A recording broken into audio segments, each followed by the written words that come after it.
प्यारे बच्चों, आज हम लोग जो है 10th क्लास का जो हिंदी है गोदली, जिसका गद खंड का जो लास्ट अध्याय है जिसका नाम है शिक्षा और संस्कृति। ये जो एग्जाम में पूछा जाएगा शिक्षा और संस्कृति किस विधा की रचना है, तो ये शिक्षा शास्त्र है। एग्जाम में 1 नंबर का क्वेश्चन तो यही पूछता है कि शिक्षा और संस्कृति किस विधा की रचना है, तो हम कहेंगे शिक्षा और संस्कृति जो है जो शिक्षा शास्त्र है।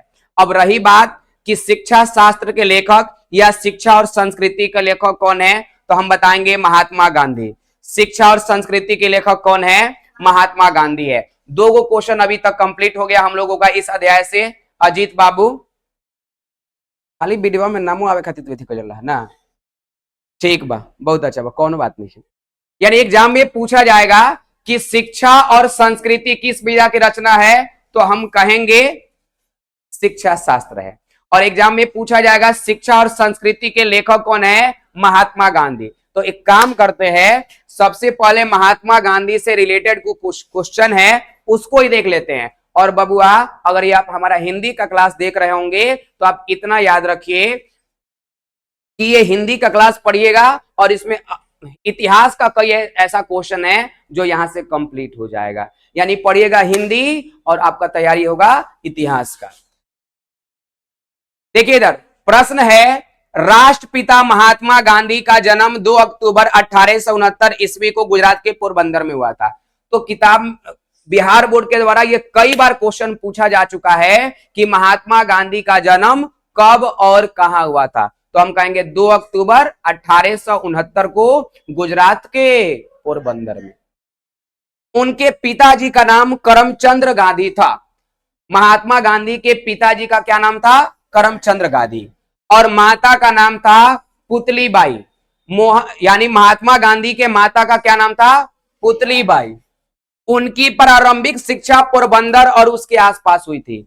यानी महात्मा गांधी का जो प्रारंभिक शिक्षा था वो जो कह सकते हैं पोरबंदर में और उसके आसपास के जो विद्यालय थे वहां पर उनकी प्रारंभिक शिक्षा मिली थी। 4 दिसंबर 1888 ईस्वी में वकालत की पढ़ाई के लिए university college London university London चले गए। 1883 ईस्वी में कम उम्र में ही उनका विवाह कस्तूरबा से हुआ था, जो स्वाधीनता संग्राम में उनके साथ कदम से कदम मिलाकर के चली थी। तो एग्जाम में पूछा जाएगा कि महात्मा गांधी का विवाह कस्तूरबा गांधी के साथ, महात्मा गांधी का विवाह कस्तूरबा गांधी के साथ कब हुआ था, तो हम कहेंगे 1883 में। महात्मा गांधी का विवाह कब और किसके साथ हुआ था, तो महात्मा गांधी का विवाह जो है 1883 में कस्तूरबा गांधी के साथ हुआ था। लेकिन एक बात यह है कि महात्मा गांधी का विवाह हुआ था कह सकते हैं 83 में, और ये वकालत की पढ़ाई पढ़ने के लिए गए थे 88 में। ठीक है, यानी विवाह के बाद इन्होंने पढ़ाई जो है उच्च शिक्षा प्राप्त करने के लिए लंदन गए थे और 83 में विवाह हो गया था कस्तूरबा गांधी के साथ। लेकिन एक बात मानना पड़ेगा कि जो कस्तूरबा गांधी थी एक कह सकते हैं कि अच्छी महिला के रूप में थी, जिन्होंने महात्मा गांधी को हर कदम पे सपोर्ट किया है। ठीक है, और महात्मा गांधी जिसको आपको पता होना चाहिए राष्ट्रपिता के नाम से भी जाना जाता है, बापू भी कहा जाता है। ठीक है, इनको जो है महात्मा भी कहा जाता है। तो स्वतंत्रता सेनानी थे जिन्होंने देश के योगदान में देश के आजादी में अहम योगदान दिया है, और उनका साथ दी उनकी पत्नी जिनका नाम क्या था? कस्तूरबा गांधी। कह रहा है कि गांधी जी के जीवन में दक्षिण अफ्रीका, महात्मा गांधी जो है अफ्रीका गए थे 1893 में, और महात्मा गांधी अफ्रीका में 1893 से लेकर के 1914 तक रहे थे। अब रही बात अफ्रीका महात्मा गांधी क्यों गए थे, तो वहां के एक व्यापारी थे जिनका नाम था दादा अब्दुल्ला।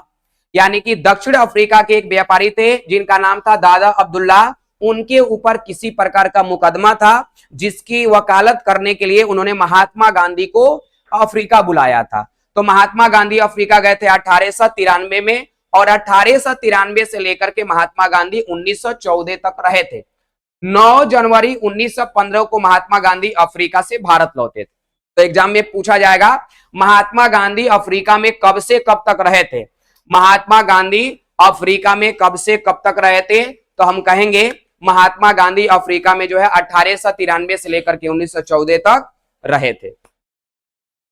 और महात्मा गांधी अफ्रीका से वापस कब आए थे? तो महात्मा गांधी अफ्रीका से जो है 9 जनवरी 1915 को वापस आए थे। तो एग्जाम में यह भी क्वेश्चन पूछा जाएगा कि महात्मा गांधी अफ्रीका से वापस कब आए थे? तो महात्मा गांधी अफ्रीका से 9 जनवरी 1915 को वापस आए थे। वही उन्होंने अंग्रेजों के खिलाफ अहिंसा का पहला प्रयोग किया था। तो एक महात्मा गांधी से रिलेटेड 2 क्वेश्चन पूछता है कि महात्मा गांधी अपने जीवन का पहला सत्याग्रह कहां चलाए थे? दक्षिण अफ्रीका में। महात्मा गांधी अपने जीवन का पहला सत्याग्रह कहां चलाए थे? दक्षिण अफ्रीका में चलाए थे। लेकिन यह भी क्वेश्चन पूछता है कि महात्मा गांधी जो है, महात्मा गांधी के द्वारा भारत में सबसे पहला सत्याग्रह कौन था? तो 1917 में जो चंपारण सत्याग्रह चलाया गया था वो था। तो अगर उनके जीवन का पहला सत्याग्रह पूछा जाएगा तो अफ्रीका में उन्होंने चलाया था। लेकिन अगर भारत का पहला सत्याग्रह पूछा जाएगा तो 1917 में जो चंपारण सत्याग्रह हुआ था, जिसमें किसानों के समर्थन में महात्मा गांधी ने साथ दिया था, उसके लिए जाना जाता है। महात्मा गांधी 1915 ईस्वी में गांधी जी भारत लौटे और स्वाधीनता संग्राम में कूद पड़े। यानी महात्मा गांधी अफ्रीका से कब आए थे? 9 जनवरी 1915 को। और उसके भारत को आजादी दिलाने के लिए कार्य करने लगे। उन्होंने सबसे पहले मुलाकात किया गोपाल कृष्ण गोखले से। महात्मा गांधी भारत आकर के किससे मुलाकात किए? गोपाल कृष्ण गोखले, जो कि महात्मा गांधी के राजनीतिक गुरु के रूप में जाने जाते हैं। महात्मा गांधी जो है महात्मा गांधी के जो राजनीतिक गुरु हैं गोपाल कृष्ण गोखले। तो महात्मा गांधी गोपाल कृष्ण गोखले के पास गए और बोले कि हमें भारत देश को आजादी दिलानी है और भारत देश को स्वतंत्रता दिलाने के लिए हमें क्या करना होगा वो हमें बताइए। वो हम किसी भी हद से करके उस चीज को हम करेंगे, लेकिन देश को एक ना एक दिन हम स्वतंत्रता दिलाएंगे। तो गोपाल कृष्ण गोखले बोले कि सबसे पहले भारत को आजादी दिलाने के लिए पूरे भारत के लोगों को एकजुट करना पड़ेगा। महात्मा गांधी को सबसे पहले गोपाल कृष्ण गोखले ने कहा कि यदि भारत को आजादी दिलाना चाहते हैं, भारत को स्वतंत्र करना चाहते हैं, तो सबसे पहले आपको करना पड़ेगा कि भारत के जितने भी राज्य हैं, जितने भी रियासत हैं, इन सभी रियासतों के जनता से जाकर के मिलना पड़ेगा, उनको अपना बात बताना पड़ेगा, अपनी भावनाओं को बताना पड़ेगा। और जब भारत देश के सभी लोग एक हो जाएंगे तभी जाकर के भारत देश को स्वतंत्रता मिल सकती है, क्योंकि एक बात कहने पर वो आपके सभी पीछे आएंगे और यहां से अंग्रेजों को खदेड़ा जाएगा। महात्मा गांधी को ये बात बहुत अच्छा लगा कि सही कह रहे हैं। महात्मा गांधी ने यह लक्ष्य निर्धारित किया कि आज से हम पूरे भारत का भ्रमण करेंगे और जहां से भी उनको आमंत्रण मिलता था, वो उत्तर प्रदेश से मिले, चाहे कह सकते बिहार से उनको आमंत्रण मिले, या फिर गुजरात में भी किसी प्रकार का सत्याग्रह चलाना हो, महात्मा गांधी प्रत्यक्ष या अप्रत्यक्ष रूप से सभी आंदोलनों में भाग लिए थे। और उनके अथक प्रयास से 15 अगस्त 1947 को हमारा देश जो है आजाद भी हो गया था। ठीक है, करें कि आजादी की लड़ाई में उन्होंने सत्य के प्रयोग के लिए प्रयोग किए थे। यानी एक चीज और है, एग्जाम में तो ये भी क्वेश्चन पूछता है कि महात्मा गांधी की आत्मकथा कौन है? महात्मा गांधी की आत्मकथा कौन है? तो सत्य के साथ मेरा प्रयोग, सत्य के साथ मेरा प्रयोग। 1 नंबर का क्वेश्चन जो है पूछा जा सकता है सोशल साइंस में कि महात्मा गांधी की आत्मकथा कौन है? तो सत्य के साथ मेरा प्रयोग। करें कि अहिंसा और सत्याग्रह उनका सबसे बड़ा हथियार है। एक शब्द होता है हिंसा, हिंसा का मतलब होता है लड़ाई झगड़ा, मारपीट, खून खराबा। लेकिन अहिंसा जो है हिंसा के बिल्कुल विपरीत है। महात्मा गांधी अहिंसा के पुजारी थे। महात्मा गांधी जो है अहिंसा के पुजारी थे। महात्मा गांधी के लिए 2 ही हथियार काम आता था, एक जो है अहिंसा और दूसरा जो है सत्य के लिए आग्रह करना, यानी कि सत्याग्रह करना। महात्मा गांधी के जीवन का कितना हथियार था? कह सकते हैं कि 2। महात्मा गांधी के पास 2 सबसे बड़ा हथियार था, एक था अहिंसा और दूसरा क्या था? सत्याग्रह। उन्होंने स्वराज की मांग, यानी स्वराज का मतलब होता है अपना राज्य। महात्मा गांधी ने स्वराज की मांग की, अंग्रेजों के सामने कहा कि हमारा देश छोड़ करके चले जाओ, ये तुम लोगों का देश नहीं है, ये हम भारतीय का देश है। कह रहा है कि अछूतों का करे कि अछूतों द्वार का काम किया। आपको पता होना चाहिए भारत देश में उच्च वर्ण का, चंदन बाबू क्या कर रहे हैं आप, डोंट डिस्टर्ब, कह रहा है अछूतों द्वार का काम किया था। अर्थात कहने का मतलब जो है महात्मा गांधी के अनुसार, या कह सकते हैं हमारा समाज जो पहले था वर्ण व्यवस्था में बटा था, जिसमें एक तरफ उच्च वर्ण के लोग होते थे, दूसरे तरफ निम्न वर्ण के लोग होते थे, जहां पे उच्च वर्ण के लोगों के द्वारा निम्न वर्णों का बहिष्कार किया जाता था और उनके साथ कह सकते हैं कि दुर्व्यवहार किया जाता था। लेकिन महात्मा गांधी ने कहा कि यह हमारे समाज में नहीं चलेगा और जो है अछूतों का उद्धार होना चाहिए। उसके बाद सर्वोदय का कार्यक्रम चलाया। सर्वोदय का मतलब होता है सभी का उदय, यानी एक तरीका से कह सकते हैं कि सभी का विकास होना चाहिए। भारत में जितने भी लोग रहते हैं, जितने भी जाति के लोग रहते हैं, जितने भी धर्म के लोग रहते हैं, वो उच्च जाति का हो चाहे निम्न जाति का हो, सबका उदय होना चाहिए। स्वदेशी का नारा दिया था। महात्मा गांधी जो है स्वदेशी वस्तुओं के पक्ष में थे और विदेशी वस्तुओं का बहिष्कार किए थे। यही जो है कह सकते हैं 1920 और 1920 से 22 के बीच में जो महात्मा गांधी के द्वारा असहयोग आंदोलन जो चलाया गया था, उसमें जो है भारतीय वस्तु को अपनाने के लिए और विदेशी वस्तु को बहिष्कार करने की बात कही गई थी। तो स्वदेशी वस्तु का नारा दिया था। स्वदेशी का समाज में व्याप्त ऊंची जाति धर्म के विभेदक भाव को मिटाने की कोशिश और अंततः अंग्रेजों की गुलामी से भारत को आजादी दिलाई। करे कि गांधी जी को रविंद्रनाथ ठाकुर ने महात्मा कहा था।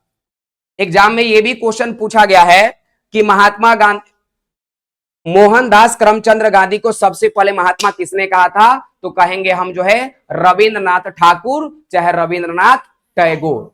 अब रही बात, आपको पता होना चाहिए कि कब कहा था, तो आपको पता होना चाहिए 1917 में जो चंपारण सत्याग्रह चला था, जिसमें महात्मा गांधी जो है सफल रहे थे।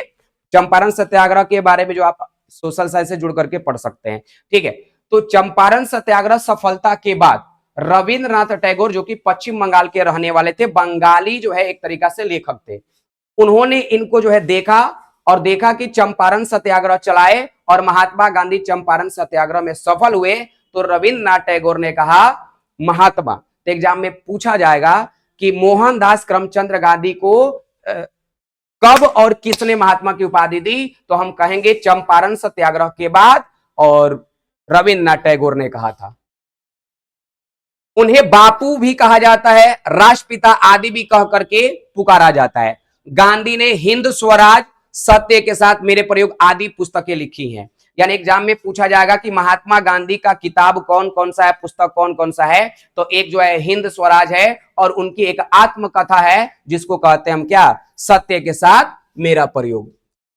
करे उन्होंने शिक्षा, करे कि उन्होंने हरिजन और यंग इंडिया आदि पत्रिका का भी संपादन किया था। तो एग्जाम में पूछा जाएगा महात्मा गांधी के द्वारा किस किस पत्रिका का संपादन किया गया था, तो कहेंगे महात्मा गांधी के द्वारा जो है हरिजन पत्रिका का संपादन किया गया था और जो है यंग इंडिया पत्रिका का संपादन किया गया था। अब रही बात कि महात्मा गांधी जो है हरिजन पत्रिका का या यंग इंडिया पत्रिका का संपादन क्यों करते थे, तो महात्मा गांधी के समझ में यही बात आया था कि हम भारत के लोगों से तभी जुड़ सकते हैं जब हम किसी पत्रिका का संपादन करें, किसी समाचार पत्र को निकालें और लोगों के सामने जो है भेजे अपनी भावनाओं को।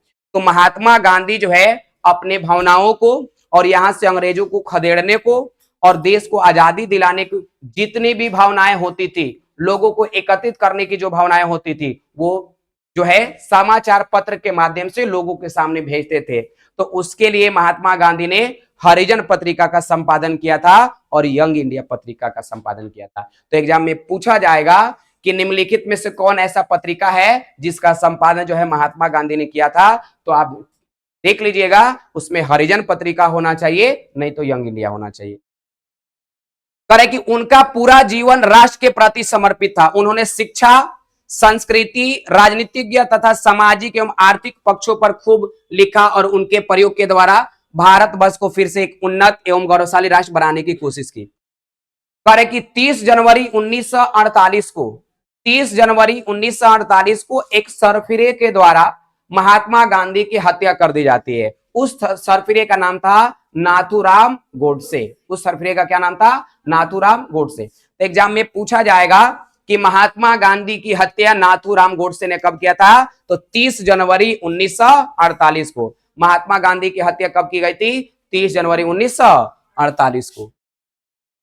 कह रहे कि गांधी जी की स्मृति में पूरा राष्ट्र 2 अक्टूबर को उनकी जयंती मनाता है। यानी गांधी जयंती कब मनाते हैं? 2 अक्टूबर को। और उन्हीं के जन्मदिन पर पूरी दुनिया में विश्व अहिंसा दिवस मनाया जाता है 2 अक्टूबर को।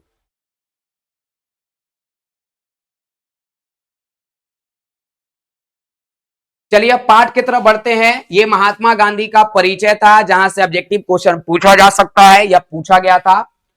अब महात्मा गांधी शिक्षा और संस्कृति के बारे में ने क्या कहा है, उस चीज को देखते हैं।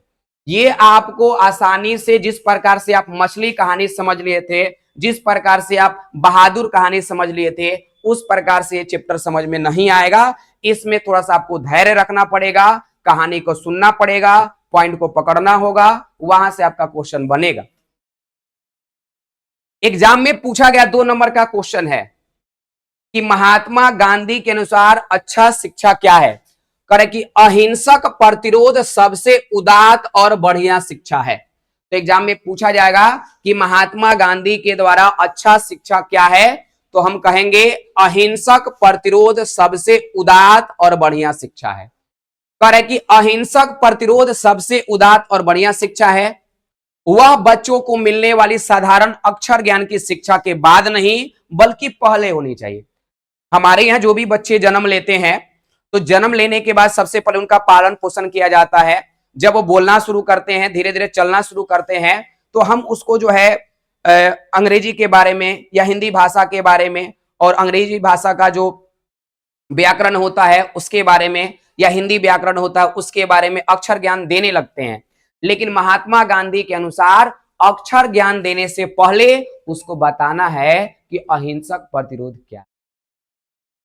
महात्मा गांधी के अनुसार कहते हैं कि आप अपने लड्डू को और आप अपने बबुआ को बाद में बताइएगा अक्षर ज्ञान क्या है, या क ख ग क्या है, या ABCD क्या है, लेकिन पहले उसको ये बताइए कि अहिंसक प्रतिरोध क्या है। यानी महात्मा गांधी अहिंसा के ही अहिंसा के समर्थक थे और हिंसा के विरोधी थे। महात्मा गांधी का कहना था, मुझे किसी को मार करके आजादी नहीं चाहिए, मुझे जो है सत्याग्रह के लिए, सत्य के लिए आग्रह करके जो हमारा है वही हमें चाहिए, हमें किसी को मार करके आजादी नहीं चाहिए। यही कारण है कि आप पढ़े होंगे सोशल साइंस में असहयोग आंदोलन के बारे में, तो 1920 से लेकर के 1922 तक चला था। लेकिन 5 फरवरी 1922 को जो चौरी चौरा हत्याकांड होता है, तो उसके बाद महात्मा गांधी ने कहा कि मैं अब जो है असहयोग आंदोलन को नहीं चलाऊंगा, यहीं पर स्थगित कर देता हूं। यानी महात्मा गांधी का एक ही तरीका था, हमें किसी को मार करके आजादी नहीं चाहिए। अब आप जानना चाहते हैं कि चौरी चौरा हत्याकांड क्या है, तो इसके लिए हमारे वीडियो को देखते रहेगा, मिलते रहेगा। ठीक है, कह रहे हैं कि इसे इनकार नहीं किया जा सकता कि बच्चों को वर्णमाला सीखे और सांसारिक ज्ञान प्राप्त करे, उसके पहले यह जानना चाहिए कि आत्मा क्या है।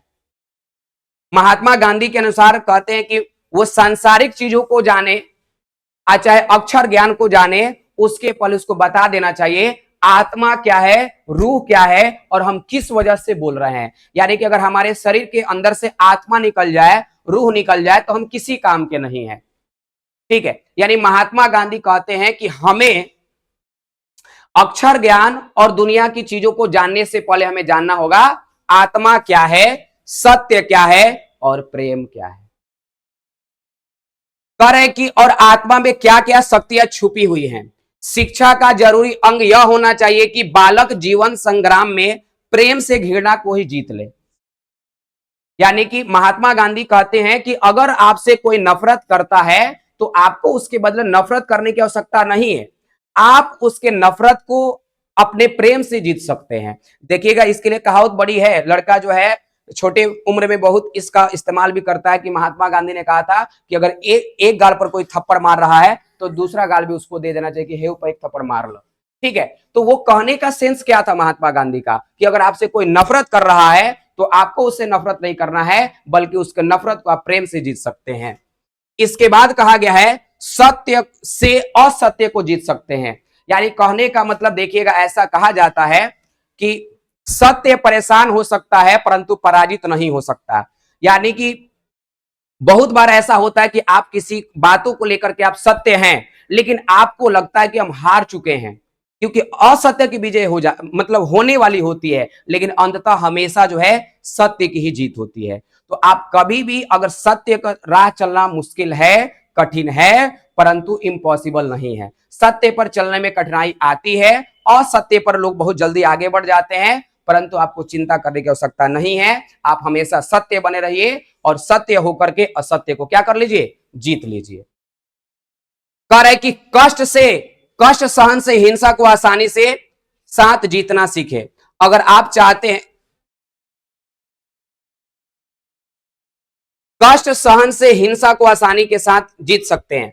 इस सत्य का बल अनुभव के कारण ही मैंने सत्याग्रह संग्राम के उत्तरार्ध में पहले टॉलस्टॉय फॉर्म में और बाद में फिनिक्स आश्रम में बच्चों को इसी ढंग से तालीम देने की भरसक कोशिश की है।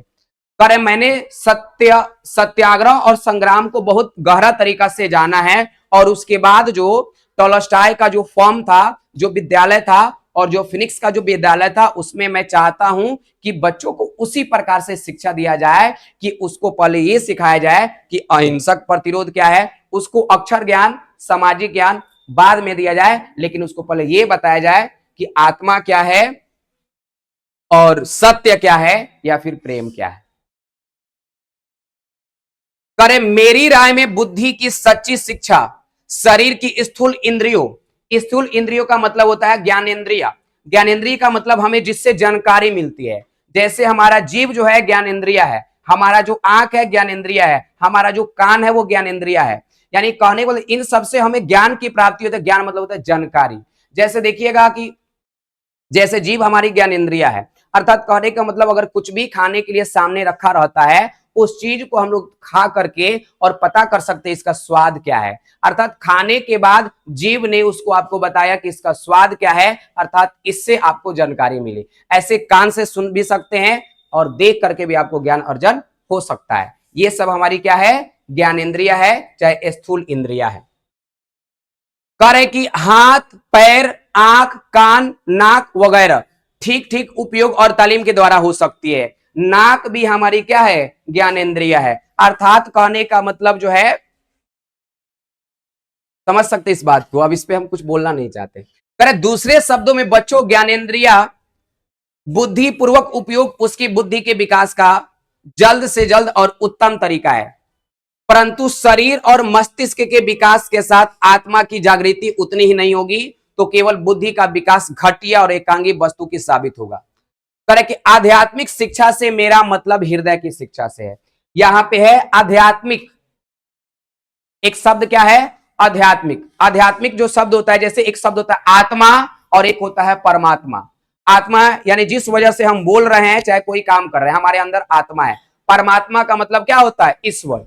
यानी अगर हमारी आत्मा जो है अगर परमात्मा से मिलता है, यानी पूर्णतः जाकर के नहीं मिल जाना है, नहीं तो हम तो ऊपर चले जाएंगे। यानी कि आत्मा और परमात्मा का मिलन का मतलब यह है कि हम आस्तिक हैं, आध्यात्मिक हैं। यानी कि हम ईश्वर को याद करते हैं और ईश्वर के बताए हुए रास्तों पर चलते हैं। यहां पे देखिए, यहां से क्वेश्चन है कि आध्यात्मिक शिक्षा से मेरा मतलब क्या है, हृदय की शिक्षा से है। इसलिए मस्तिष्क का ठीक ठीक और सर्वांगीण विकास तभी हो सकता है जब साथ साथ बच्चे की शारीरिक और आध्यात्मिक शक्तियों की भी शिक्षा दी जाए। ये सब बातें अविभाज्य है।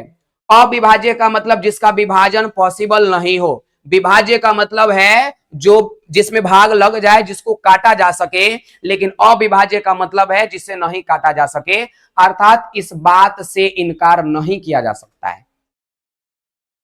इसलिए इस सिद्धांत के अनुसार यह मान लेना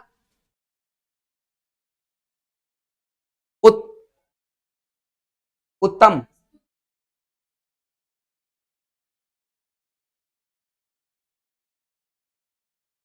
कुतर्क हो करे कि इसलिए इसको मान लेना कुतर्क होगा कि उनका विकास अलग अलग या एक दूसरे से स्वतंत्र रूप में लिया जा सकता है। शिक्षा से मेरा अभिप्राय है कि बच्चे और मनुष्य के शरीर बुद्धि और क्या लिखा है जी, बुद्धि और आत्मा के सभी उत्तम गुणों को प्रकट किया जा सके। शिक्षा का मतलब क्या है? शिक्षा का मतलब है कि जो भी बच्चे हैं ना, तो उसको इस प्रकार से शिक्षित किया जा सके कि वो व्यक्ति अपने बुद्धि का और अपने आत्मा का अच्छा तरीका से लोगों के सामने क्या कर सके, प्रकट कर सके, यानी कि अपने गुणों को लोगों के सामने प्रस्तुत कर सके। वह पुरुष और स्त्री को शिक्षा देने के साधनों में केवल एक साधन है। साक्षरता स्वयं को कोई शिक्षा नहीं है। आप सोच रहे कि हम साक्षर बन गए और शिक्षित हो गए, तो महात्मा गांधी के अनुसार जो है कह सकते हैं कि साक्षरता स्वयं में कोई शिक्षा नहीं है। साक्षरता का मतलब क्या है? अगर कोई व्यक्ति एक भाषा को समझने के साथ साथ अगर उसमें लिख पढ़ लेता है तो वह व्यक्ति साक्षर है। तो साक्षर का मतलब शिक्षित नहीं हो जाना है। इसलिए तो मैं बच्चे की शिक्षा प्रारंभ इस तरह से करूंगा। एग्जाम में पूछेगा कि महात्मा गांधी के अनुसार बच्चों को किस प्रकार से शिक्षा देना चाहिए, तो सुन लीजिए। इसलिए तो मैं बच्चों के शिक्षा का प्रारंभ इस तरह करूंगा कि उसे कोई उपयोगी दस्तकारी, दस्तकारी का मतलब होता है हस्तकारी, यानी हाथों से कोई वस्तु निर्मित करे। देखिएगा आजकल जो मतलब स्कूल में और कोचिंग संस्थान में जो शिक्षा दिया जाता है, तो इसमें केवल औपचारिक और अनौपचारिक ज्ञान दिया जाता है। महात्मा गांधी कहते हैं कि मैं बच्चों को ऐसे तालीम देना चाहूंगा कि जिस दिन से वह तालीम ले उसी दिन से पैसा कमाने लगे।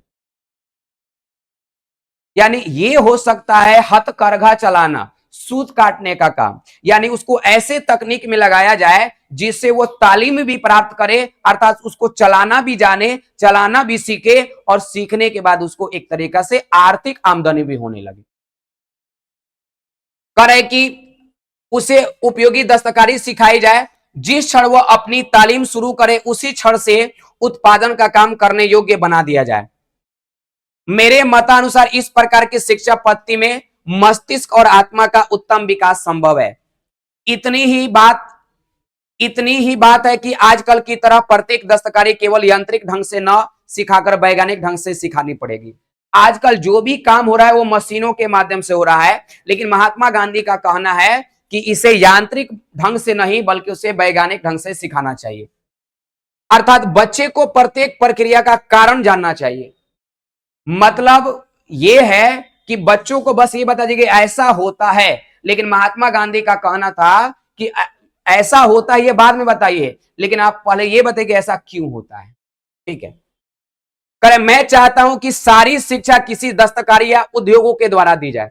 करे मैं चाहता हूं कि बच्चों को जो शिक्षा दी जाए ना, वो दस्तकारी के द्वारा दी जाए, और नहीं तो किसके द्वारा दिया जाए, उद्योगों के द्वारा दी जाए। आपको यह ध्यान रखना चाहिए कि प्रारंभिक शिक्षा में क्या आता है, सफाई। जैसे जब भी प्रारंभिक शिक्षा कहा जाता है 0 से लेकर के 5 वर्ष तक समझ जाते हैं। अरे प्रारंभिक शिक्षा कहा जाता है तो उसमें हम लोग क्या समझते हैं कि नर्सरी, एलकेजी, यूकेजी 1 2 3 4 5 ऐसे समझते हैं, ये प्रारंभिक शिक्षा है। जैसे इसके पहले बोले थे कि महात्मा गांधी की प्रारंभिक शिक्षा आसपास के विद्यालयों में हुई थी, इसका मतलब शुरू का पढ़ाई। लेकिन महात्मा गांधी के अनुसार प्रारंभिक शिक्षा क्या है, सुन लीजिए चंदन बाबू। महात्मा गांधी के अनुसार प्रारंभिक शिक्षा क्या है, करे कि आपको यह ध्यान रखना चाहिए कि प्रारंभिक शिक्षा में सफाई, यानी बच्चों को इस प्रकार से शिक्षा दी जाए कि वो अपने शरीर की सफाई या अपने कपड़ों की सफाई स्वयं कर ले। तंदुरुस्ती, तंदुरुस्ती का मतलब उसका स्वस्थ, यानी कोई भी व्यक्ति किसी काम में तभी सफल हो सकता है या उसमें 100% दे सकता है जब वो शारीरिक रूप से स्वस्थ हो, क्योंकि बीमार लोगों से आप बहुत ज्यादा उम्मीद नहीं लगा सकते हैं। तो बच्चों को प्रारंभिक शिक्षा में बताइए कि कपड़ा कैसे धोना है, और उसको ये बताइए कि आप अपने शारीरिक स्वास्थ्य को कैसे संभाल करके रख सकते हैं। भोजन शास्त्र भी बताइए कि किस प्रकार से खाना चाहिए, कितना खाना चाहिए। अब ये नहीं कि तिलक में चले गए, अच्छा मैंने 3 दिन 4 दिन का एक ही दिन खाना खा लिए और उसको पड़ गए, तो फिर ऐसा नहीं होगा। भोजन शास्त्र में बताया जाएगा कि कितना खाना है, क्या खाना है, कब खाना है। अपना काम आप करें और घर का माता पिता को मदद वगैरह में मूल सिद्धांत है। मैं चाहता हूं कि बच्चों को शिक्षा इस प्रकार से दिया जाए कि वो बच्चों को बताया जाए उसकी साफ सफाई के बारे में, उसके तंदुरुस्ती के बारे में, भोजन शास्त्र के बारे में, और इसको इस प्रकार से शिक्षा दिया जाए कि उसके माता पिता जो काम कर रहे हैं ना, उसके माता पिता जो काम कर रहे हैं उस काम में भी वो शरीक हो जाए। मौजूदा पीढ़ी के लड़कों को स्वच्छता और स्वावलंबन का कोई ज्ञान ही नहीं होता। आजकल के जो लड़के हैं ये कह सकते, जैसे देख लीजिए ठंडी का महीना आ गया बाबू, अब इसमें एक ही को कोई 15 नवंबर का नहाया होगा, एक बार खिचड़ी बादे नहाएगा, ठीक है। तो कहने का मतलब कह रहा है आजकल के लड़कों को जो है स्वच्छता का और स्वावलंबन, स्वावलंबन का मतलब होता है आत्मनिर्भर होना। स्वावलंबन का मतलब क्या है? आत्मनिर्भर होना। तो आजकल के बच्चों को आत्मनिर्भर होने और कह सकते हैं कि स्वच्छता पर कोई मतलब ध्यान नहीं दे रहा है और वो शरीर से कमजोर होते हैं। आजकल के जो लड़के हैं वो शारीरिक रूप से क्या है?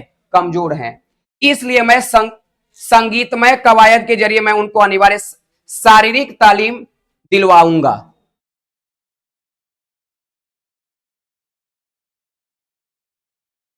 अब यहां से तो ये तो दिखाई नहीं दे रहा है, एक काम करते हैं किताब से पढ़ा देते हैं, दीजिए।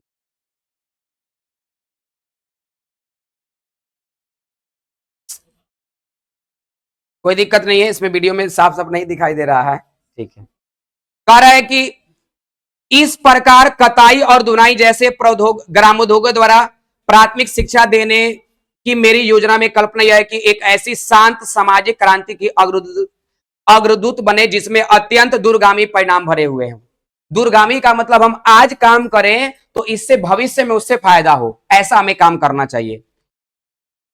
इससे नगर और ग्राम के संबंधों का एक स्वास्थ्यप्रद और नैतिक आधार प्राप्त होगा और समाज की मौजूद आरक्षित और अवस्था और वर्गों के परस्पर विषाक्त संबंधों की कुछ बड़ी से बड़ी बुराइयों को दूर करने में सहायता मिलेगी। इससे हमारे देहातों का दिन दिन बढ़ने वाला हरास रुक जाएगा और एक दिन ऐसी अधिक न्यायपूर्ण स्वास्थ्य की बुनियादी पड़ेगी जिससे गरीब अमीर का अप्राकृतिक भेद न हो और हर एक के लिए गुजर के लायक कमाई और स्वच्छता के अधिक। यानी महात्मा गांधी का कहना है कि हम ऐसे उद्योग और ऐसा तालीम देना चाहेंगे या शहर और गांव में ऐसा जोड़ हम देना चाहेंगे जिससे कोई गरीब और कोई दूसरा बहुत ज्यादा अमीर न हो, बल्कि सभी एक दूसरे के साथ मिलजुल करके काम करें। कह रहे हैं कि और यह सब किसी भयंकर और रक्त जनित वर्गयुद्ध अथवा बहुत भारी पूंजी के व्यय के बिना हो पाएगा। करे इसके लिए कोई युद्ध करने की आवश्यकता नहीं है, इसमें बहुत ज्यादा व्यय करने की आवश्यकता नहीं है। भारत जैसे विशाल देश का यंत्रीकरण किया गया तो इन दोनों बातों में से एक बात तो जरूर होगी। मेरी योजना में विदेशों से मंगाई हुई मशीनरी, वैज्ञानिक और यांत्रिक दशा पर भी लाचार होकर निर्भर करने की जरूरत नहीं पड़ेगी। कह रहे कि मैं नहीं चाहता हूं कि भारत में विकास करने के लिए दूसरे देशों से मशीन को लाया जाए। आपको पता होना चाहिए औद्योगिकरण की शुरुआत जो है 1750 में हुआ था, यानी 18वीं शताब्दी में हुआ था, वो भी जो है इंग्लैंड में हुआ था। और आपको पता होना चाहिए कि भारत जो है ब्रिटेन का एक उपनिवेश था, जहां से ब्रिटेन में वस्तु जो बनता था वो भारतीय बाजारों में ला करके बेचा जाता था। महात्मा गांधी उसके खिलाफ थे और स्वदेशी वस्तुओं को अपनाने की लोगों से बात कर रहे थे और यहाँ पे ये चाहते थे कि हमें मशीनों से बने वस्तुओं का प्रयोग नहीं करना है, हमें हाथों से, हथकरघा से या कह सकते हैं चरखा से बने हुए वस्तुओं का प्रयोग हमें करना चाहिए, ताकि जो भारत के जो गरीब लोग हैं उन लोगों को भी रोजगार मिले और यहाँ के जो गरीब लोग हैं उन लोगों का भी भोजन आसानी से प्राप्त होते रहे। कह रहे कि आखिरी बात यह है कि बड़े बड़े विशेषज्ञों से बुद्धि की जरूरत न होने के कारण एक तरह से जनसाधारण के भाग्य का निपटारा स्वयं नहीं हाथ में हो रहा है। जब भारत को स्वराज मिल जाएगा तब शिक्षा का क्या ध्येय होगा? यानी जब भारत को स्वराज मिल जाएगा, स्वराज का मतलब होता है अपना राज्य। महात्मा गांधी का कहना है कि जब भारत देश आजाद हो जाएगा तो उस समय शिक्षा का ध्येय मतलब होता है उद्देश्य। अभी अगर आप लोग पढ़ रहे होंगे तो आपका कोई ना कोई उद्देश्य होगा। अभी जो लास्ट में आप लोग वीडियो जो ढूंढ रहे हैं कि कौन जो है बेहतर पढ़ाया है, जिसकी वजह से आप हमें ढूंढ करके पढ़ रहे हैं, तो इसका उद्देश्य क्या है? आप बोर्ड में बेहतर नंबर चाहते हैं, इसलिए वीडियो देखने के लिए आए हैं। तो कहने का मतलब शिक्षा का भी एक उद्देश्य होता है, जिस प्रकार से अभी आपका पढ़ने का एक उद्देश्य है। लेकिन महात्मा गांधी का कहना है कि जब हम अगर आजाद हो ही जाएंगे, जब हमारा देश आजाद हो ही जाएगा, तो फिर उस समय शिक्षा का क्या अर्थ रह जाएगा? करे चरित्र निर्माण है। महात्मा गांधी का शिक्षा का ध्येय है चरित्र निर्माण।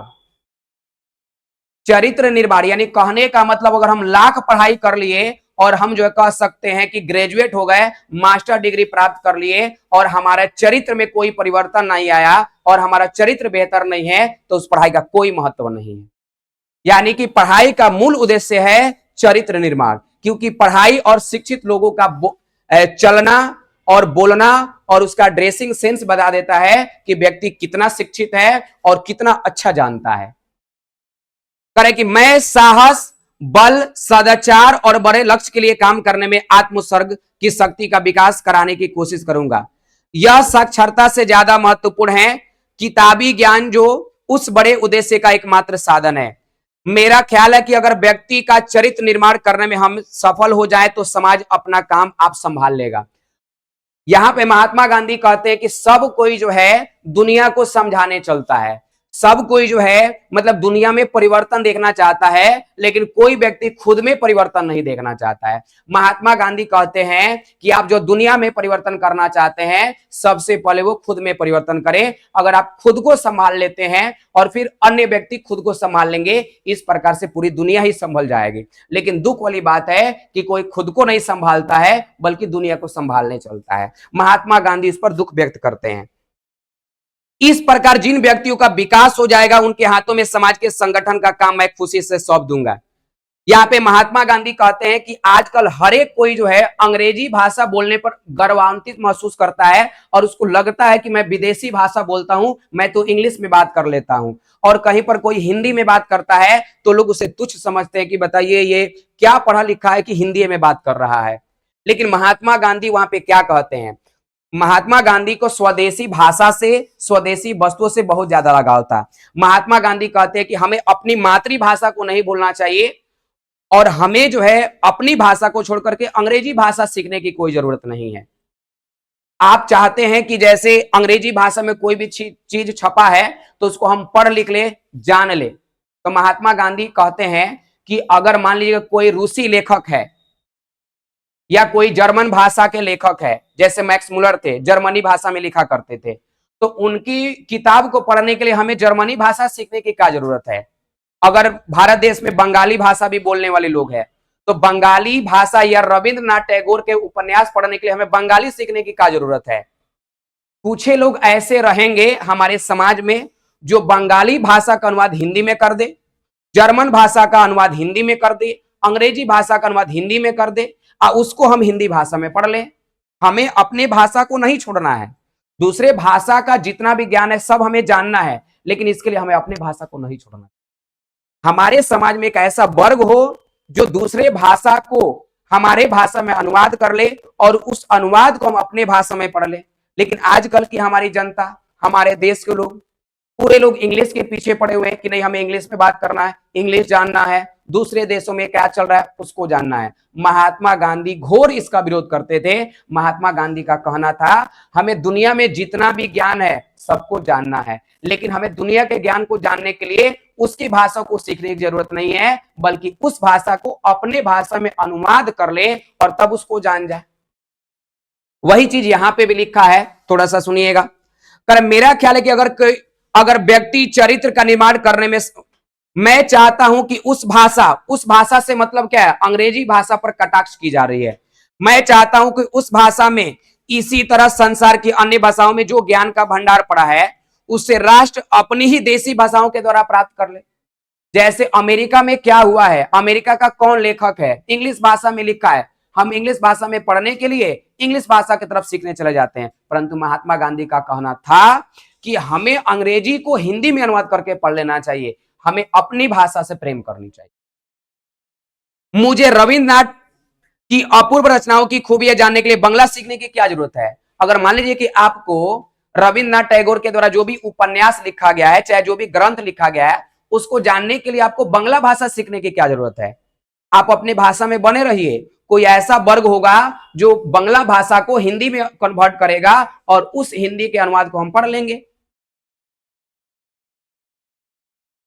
करे कि गुजराती लड़कों वे मुझे अच्छे अनुवादों से मिल जाती है। गुजराती लड़के और लड़कियों को टॉलस्टॉय की छोटी छोटी कहानियों से लाभ उठाने के लिए रूसी भाषा सीखने की जरूरत नहीं है। यानी टॉलस्टॉय कौन थे? तो रूसी लेखक थे। टॉलस्टॉय कौन थे? तो रूसी लेखक थे। तो एग्जाम में पूछेगा, ऐसे हो सकता है? तो महात्मा गांधी का कहना है कि गुजरात के लड़के और लड़की हैं तो उनको अगर रूसी जो टॉलस्टॉय लेखक हैं उनकी अगर कहानी पढ़नी है तब हम रूसी भाषा को सीखने जाएंगे? नहीं, रूसी भाषा का अनुवाद हम गुजराती भाषा में करेंगे, गुजराती में पढ़ेंगे।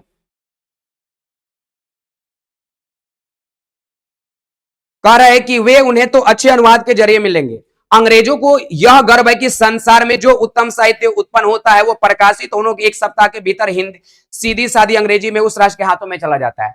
जो अंग्रेजी भाषी लोग हैं ना, जहां पे अंग्रेजी भाषा बोला जाता है, उसको इस बात का गर्व है कि हिंदी में कौन मूवी बन रहा है, चाहे साउथ में कौन मूवी बन रहा है, चाहे कह सकते हैं कि मराठी में कोई उपन्यास लिखा जा रहा है, कोई कहानी लिखा जा रहा है, उनको अंग्रेजी में कन्वर्ट करके मिल जा रहा है। वो तो तेलुगु सीखने नहीं आ रहे हैं, वो तो हिंदी सीखने नहीं आ रहे हैं, वो तो तमिल भाषा बंगाली भाषा नहीं सीख रहे, तो हम काहे सीखने जाएंगे? हम नहीं कह रहे हैं, कौन कह रहे हैं? महात्मा गांधी का अपना विचार है।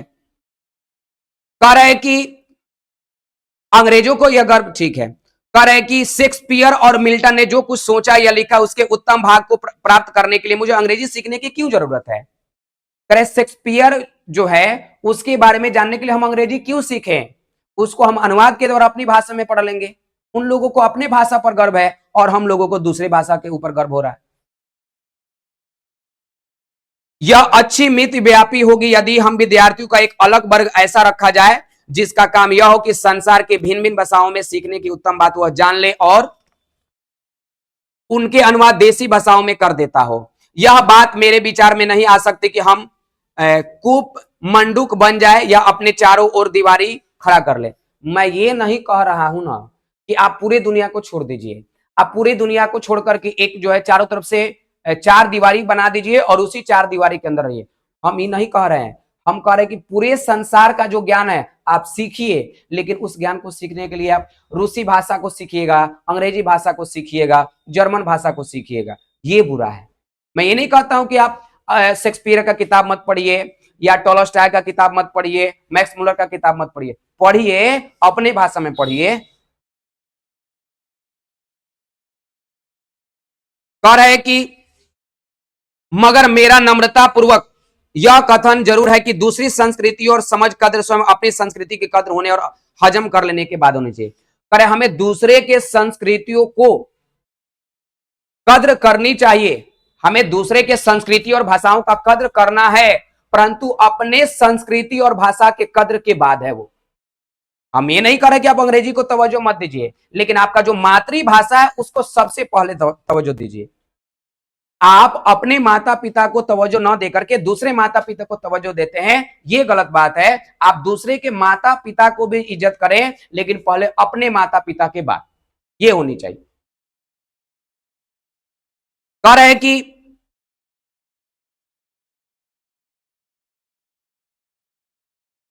मेरा दृढ़ मत है कि कोई संस्कृति इतने रत्न भंडार से नहीं भरी हुई जितनी कि पहले हमारी अपनी संस्कृति है। महात्मा गांधी की नजरों में कह रहे कि हमारी संस्कृति जो है पूरा रत्न से भरा हुआ है और हमारे संस्कृति के जैसा दुनिया में किसी का संस्कृति नहीं है। हमने उसे जाना नहीं है। बस ये बात है कि हम दूसरे किसी को अच्छा कहते हैं, लेकिन हम उसको जानने का कोशिश नहीं करते हैं। हमें अंग्रेजी बहुत ज्यादा पसंद है, अंग्रेजी हम बोलना चाहते हैं, अंग्रेजी जो बोलता है वो भी हमें बड़ी सुंदर लगता है, कितना अच्छा है, कितना जानता है, ये अंग्रेजी में बात करता है। लेकिन हम अपने भोजपुरी भाषा को नहीं जानते या हिंदी भाषा को नहीं जानते। लेकिन हमें अंग्रेजी जानना है, बाद में जानना है, लेकिन पहले हमारी भोजपुरी है और पहले हमारी हिंदी है, उसके बाद कौन भाषा है। हमें अपने भाषा को जानना चाहिए। हम तभी तक किसी का सम्मान नहीं करते हैं जब तक हम उसके बारे में नहीं जानते हैं। जिस दिन जिसके बारे में वास्तविकता को जान जाइएगा, सम्मान करना जान जाइएगा। कह रहे कि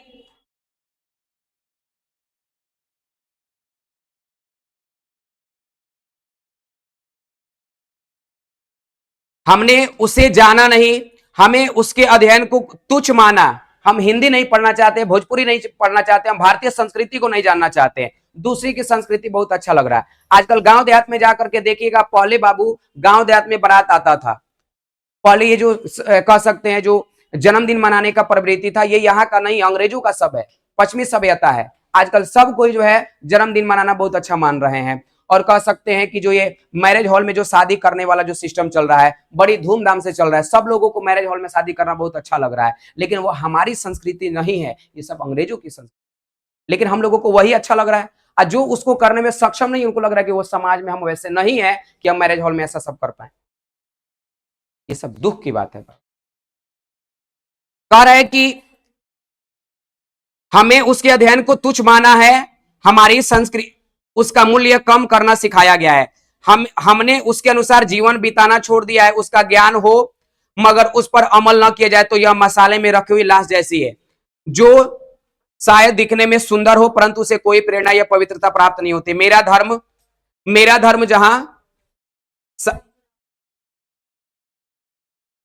धर्म जहां यह आग्रह रखता है कि स्वयं अपनी संस्कृति को हृदयांकित करके अपने अनुसार आचरण किया जाए, क्योंकि वैसा न किया जाए तो उसका परिणाम सामाजिक आत्महत्या हो जाएगा।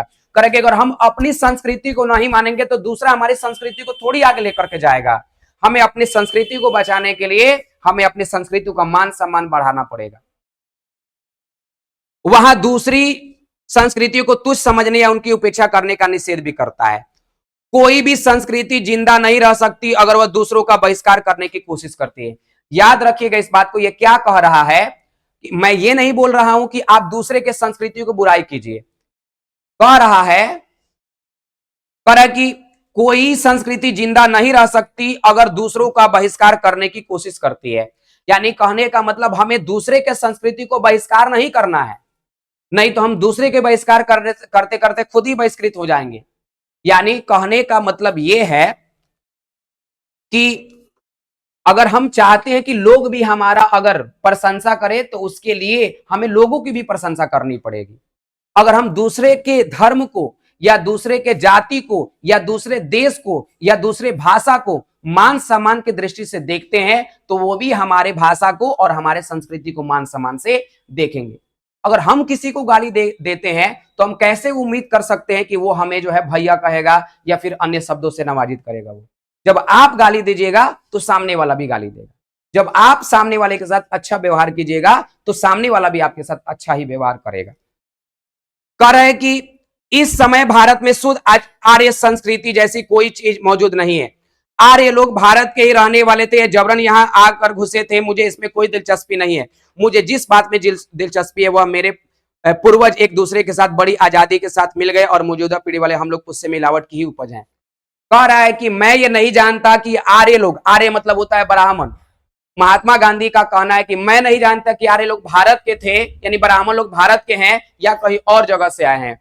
आप जाकर के आगे 12th क्लास के हिस्ट्री किताब में पढ़िएगा।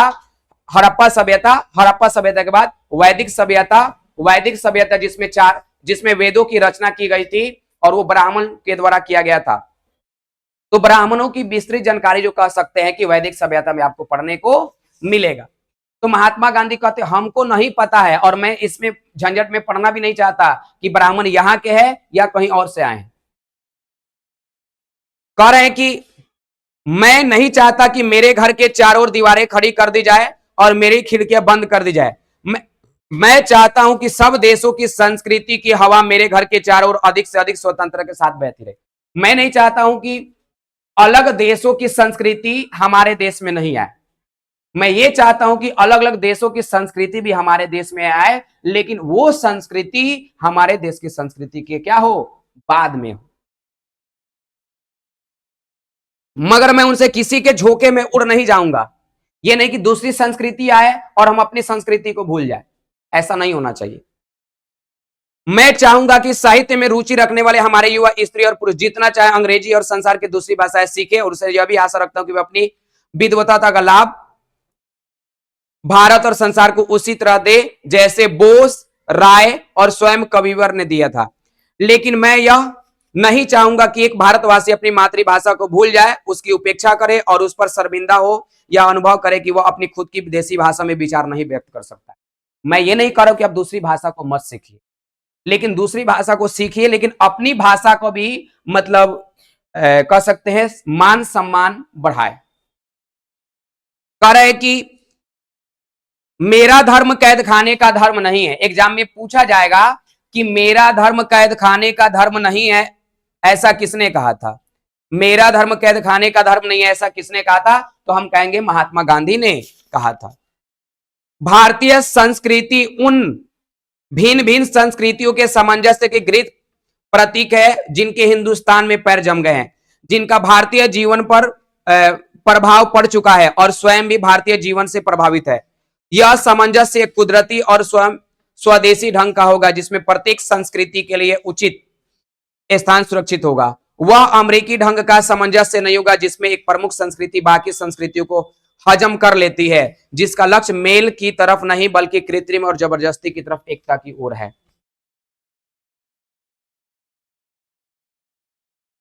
देखिए बच्चों, इसमें थोड़ा सा जो शब्द था वो कठिन शब्द था। मैं जानता हूं जिस प्रकार से बहादुर चैप्टर पढ़े होंगे, चाहे मछली चैप्टर पढ़े होंगे, जितना आसानी से वो चीज समझ में आ गया होगा, या फिर 20 के दांत पढ़े होंगे, नाखून क्यों बढ़ते होंगे वो पढ़े होंगे, उस प्रकार से ये समझ में नहीं आया होगा।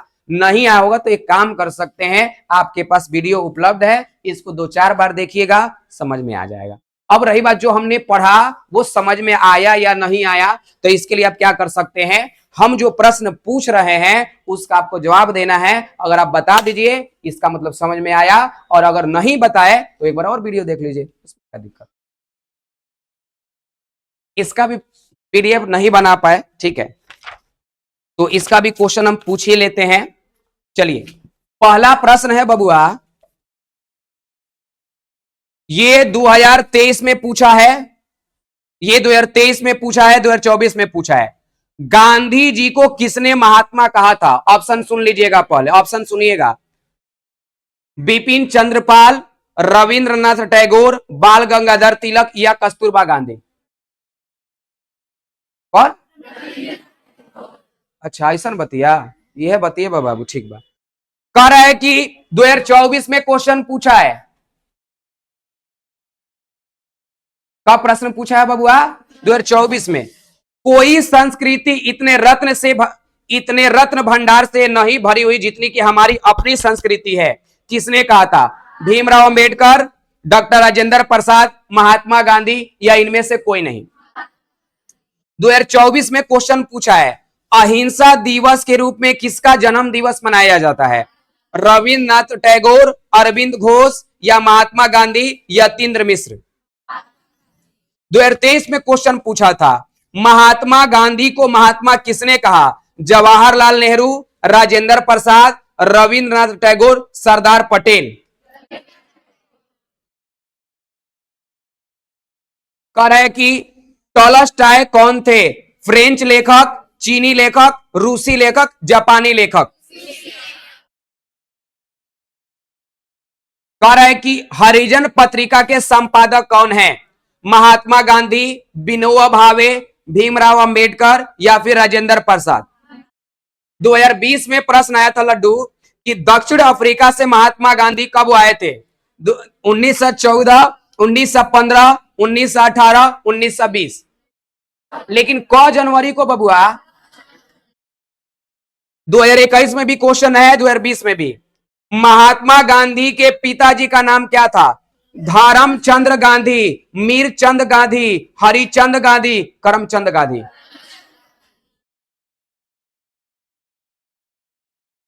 करे कि कौन चाहते हैं कि सभी देशों की संस्कृति की हवा उनके पास तक से बहती रहे? राजेंद्र प्रसाद, नेहरू जी, महात्मा गांधी या सरदार पटेल?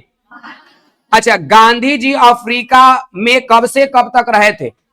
इसमें ऑप्शन 4 गो दिया है, तो 4 गो इसमें आप याद रखें। महात्मा गांधी अफ्रीका में 1893 से 1914 तक रहे थे। कोई बताओ तो, महात्मा गांधी जो अफ्रीका गए थे, किनके बुलाने पर गए थे? दादा अब्दुल्ला, जो कि क्या था, व्यापारी। क्या था, व्यापारी।